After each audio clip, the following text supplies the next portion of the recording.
This is Generation Stadia, giving you that daily dose of everything and anything cloud gaming related, and today we're going to be having a discussion topic. As for what the topic is, well, it's going to be focused around Stadia's changing perception, because as of late, it seems like it's starting to look much better.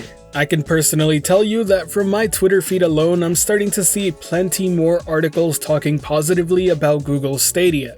Funny enough, some of them are coming from some of the biggest critics the platform had to deal with. More important than that though, I'm starting to see just a lot more positivity from random users overall. It seems like every day I'm starting to see more and more tweets about people trying Stadia out and it being compared to Magic. And the same applies for places like Reddit and Reset Era. It's been fascinating to see happen, but what exactly is causing all this change? Well, I want to talk about that specifically. It should be noted that Google is definitely pushing Stadia much harder than it ever has before, and it is having quite an impact. The biggest push I can think of right now is probably the fact that they gave YouTube Premium members a free Stadia Premier Edition. This was an absolutely fantastic way to get Stadia into people's homes and make them try it for themselves. But that's only part of the story, because Google didn't stop there. During that same time frame, they also brought out their fully free-to-play title. I'm talking about Destiny 2, and while I know some of you may be wondering why that even matters considering it's been free-to-play for quite some time, but it can't be said enough. Having Destiny 2 be free on Stadia, and I mean completely free, puts the barrier of entry so low that anyone is willing to try it. Even in my own experience, I'm having a much easier time getting people to try the platform out because Destiny 2 does not require any sort of subscription up front. And don't get me wrong, Stadia Pro has always existed. It's always been a free way to try Stadia out early on. But you're always going to get pushback from those who think that signing up for a free trial is some sort of entrapment. In my own personal experience, I can tell you that I'm having a much easier time getting people to try Stadia out through Destiny 2 than through a free trial offer for Stadia Pro. And I also want to say, Destiny 2 is one of the best choices for making a title free to play on Stadia. And that's because it provides an excellent reference point for many of those who are trying Stadia out for the first time. Destiny 2 is an extremely popular franchise on Xbox, PlayStation, and PC. So those trying it out on Stadia for the first time know exactly what to expect from the gameplay and how it should feel. And while the Stadia version of the game is slightly lacking on the visual front when compared to the Xbox One X version of the title, it does have a very key benefit over its console counterparts that people would easily notice far more than the hit-on visuals. And I'm talking about 60 FPS gameplay. That very well may be the reason why I'm seeing so many people talk about Destiny 2 running on Stadia much better than it does on their PlayStation or Xbox. And as we all know, first impressions matter, so this is a very positive thing for Stadia. And we can't forget the fact that Destiny 2 does support cross-save, so they can bring their characters that they've been playing as for years over to Stadia and continue their journey there.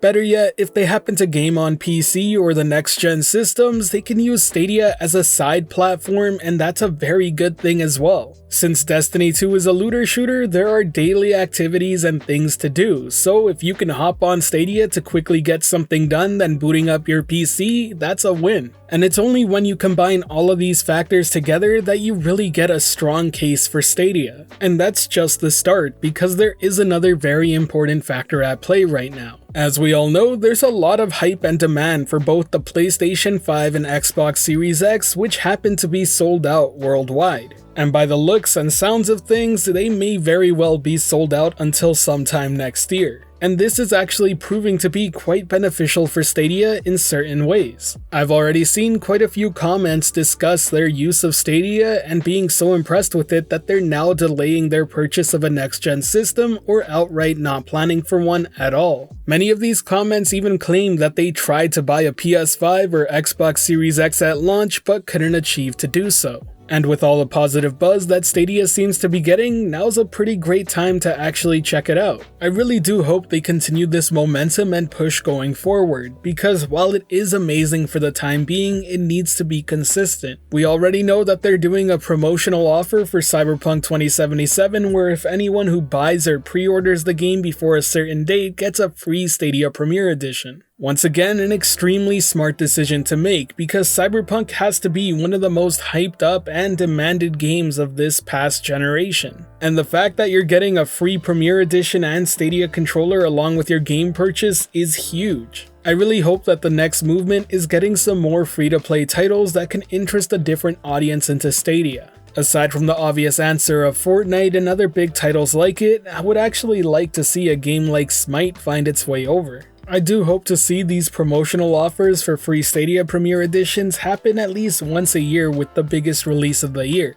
I think it makes a ton of sense, and while I know they may be doing this to get rid of all the Chromecast Ultras since they're no longer really being supported much by Google outside of Stadia, whenever Stadia does get implemented into the Google TV dongle, it would be amazing to see them continue and update the Premier Edition this way. I'm not sure how feasible that is from the financial standpoint, but it really is getting a lot of positive attention and feedback. And said attention and feedback is only going to continue to grow as Stadia progresses as a platform. Two very important moments that are coming up real soon is more region availability, which has been promised by the end of the year.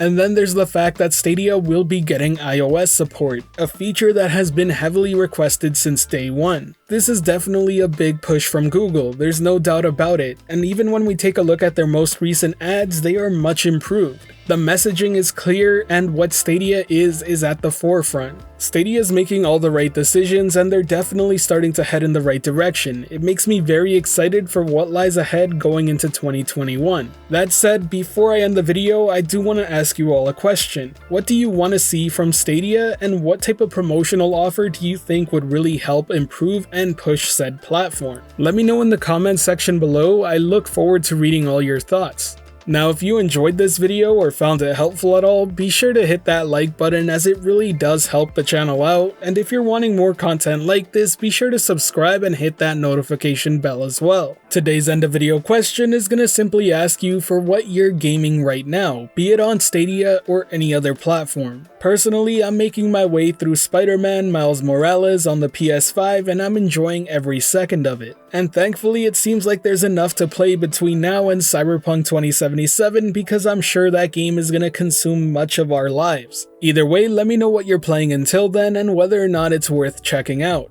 And as always, thank you for watching the video. This has been Generation Stadia, giving you that daily dose of everything and anything cloud gaming related. The Gen S community is over 5,600 strong and growing by the day, and until next time, I'll catch you in the clouds.